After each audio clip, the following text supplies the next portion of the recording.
Hi, I'm Gregg Garfin. I'm a climatologist with the University of Arizona and the University Director of the Southwest Climate Adaptation Science Center. And I'm pleased to speak with you about observed and projected climate changes in the Western and primarily the Southwestern United States.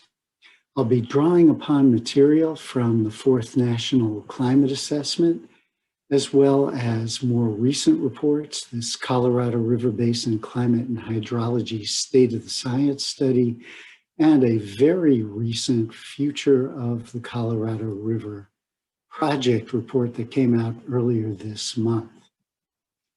The bottom line is that increasing temperatures have led to changes in snow hydrology, have increased drought risk, and the risk of disturbances like fire, and all of these things have an effect on the watersheds and rivers that we're concerned about with this conference.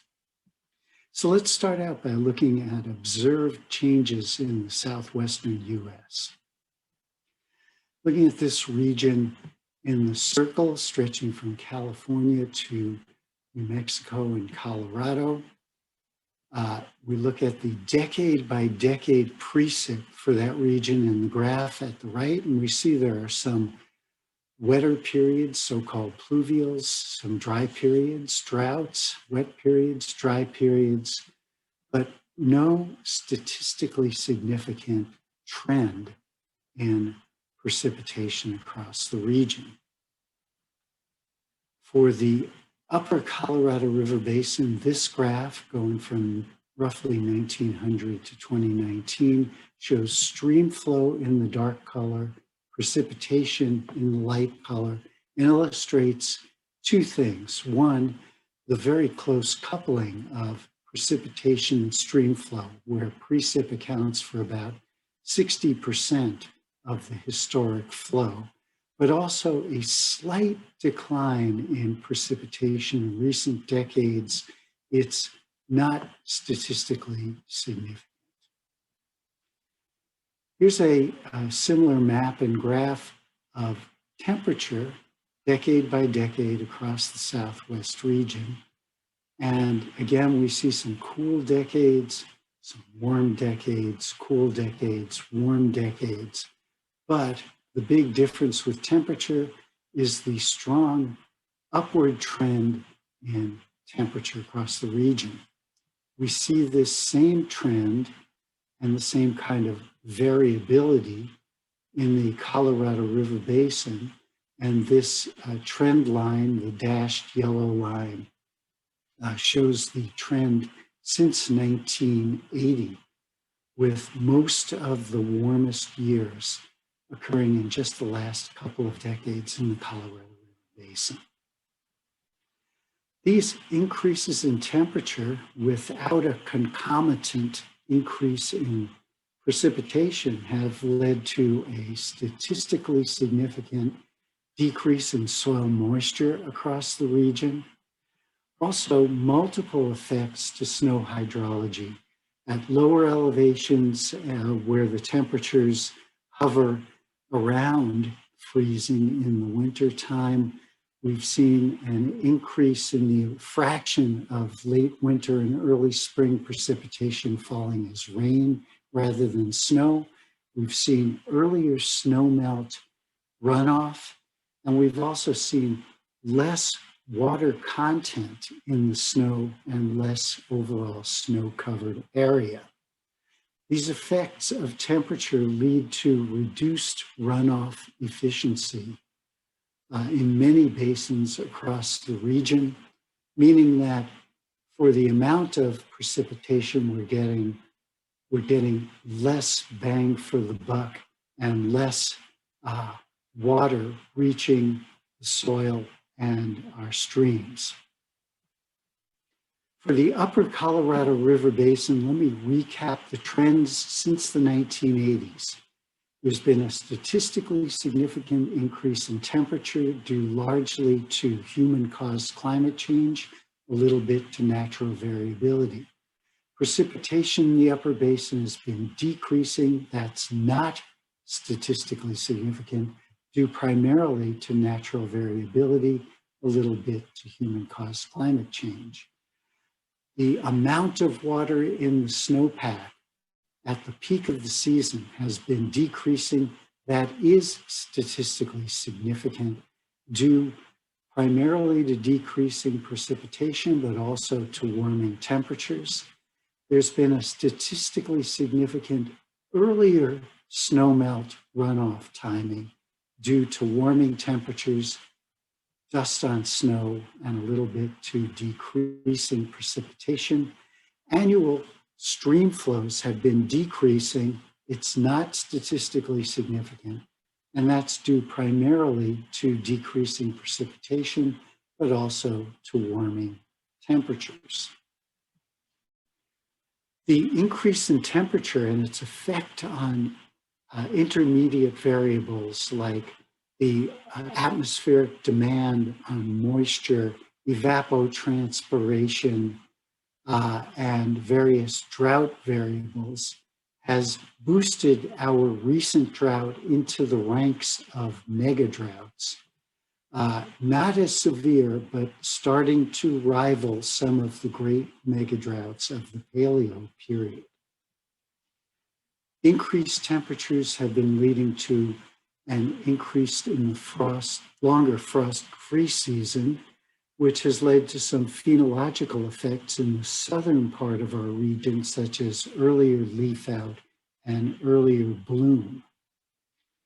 The longer snow-free period and increases in vapor pressure deficit, that atmospheric demand on moisture, has led to some increase in the severity of fire across the western US, also increased acres burned in many places, and increased drought stress in combination with a longer breeding season for insect pests has led to conifer mortality increasing across the western US.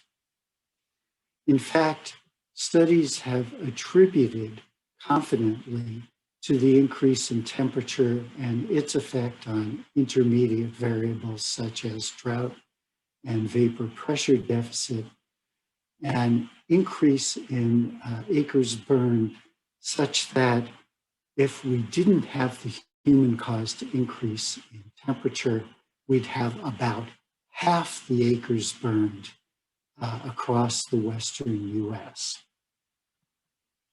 We've also seen increase in heavy precipitation due to atmospheric river moisture along the west coast, and then further inland, an increase in heavy precipitation for monsoon precipitation.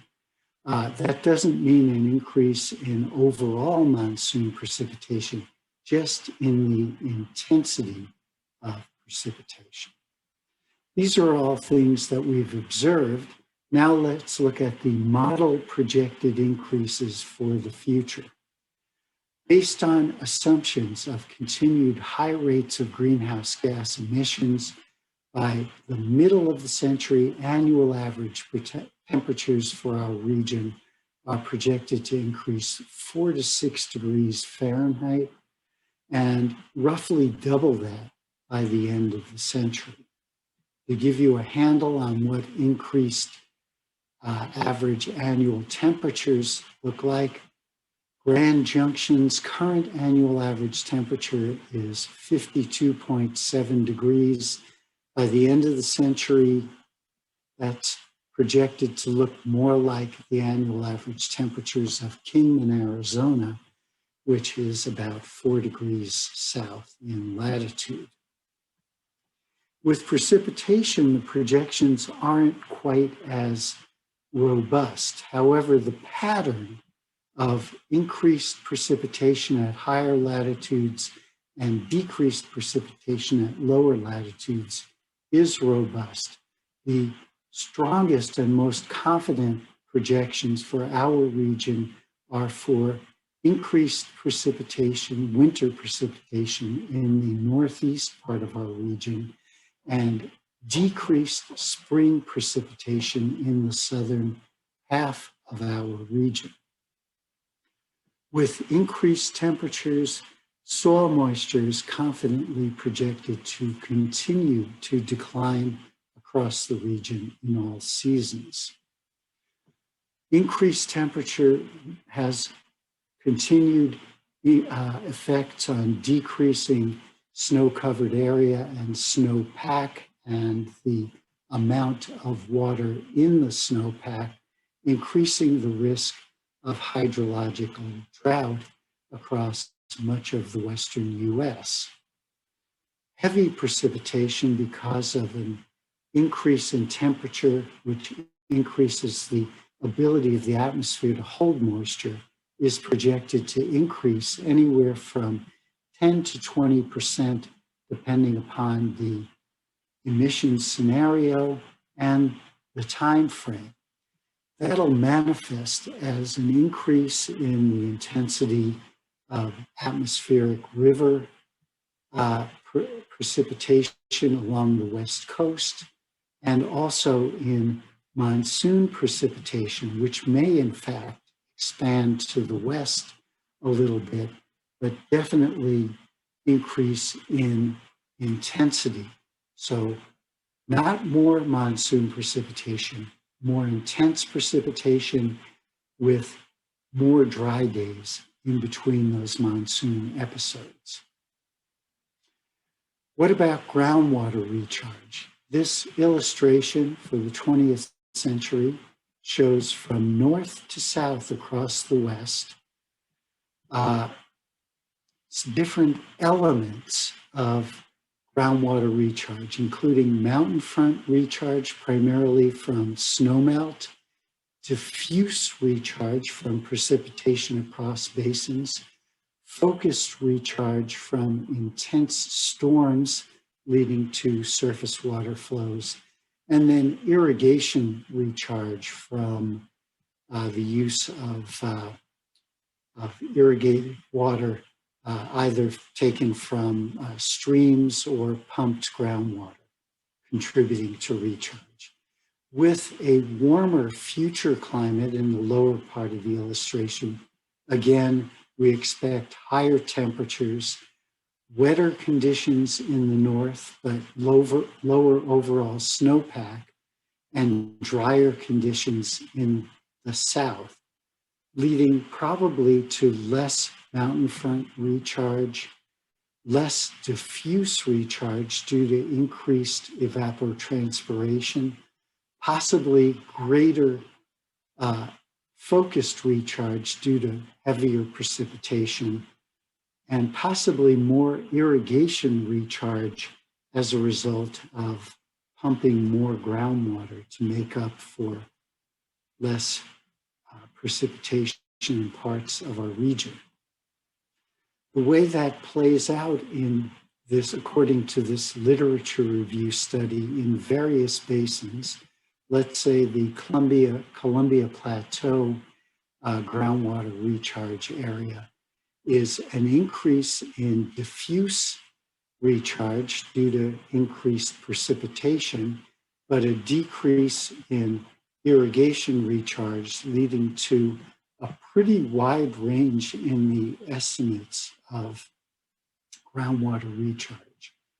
Looking at a geographically more intermediate basin along the Wasatch Front, we see all forms of recharge projected to decrease, leading to decreased groundwater recharge. And then looking at a basin along the border, the San Pedro River Basin, we see a projected increase in focused recharge due to more heavy precipitation, but declines in irrigation-related recharge and declines in mountain front recharge, leading to decreased recharge in that groundwater basin. For stream flow projections for the Colorado River, by and large, 2/3 of the models project decreased future stream flow, but there's a really wide spread with many models projecting increased flow, many projecting decreased flow.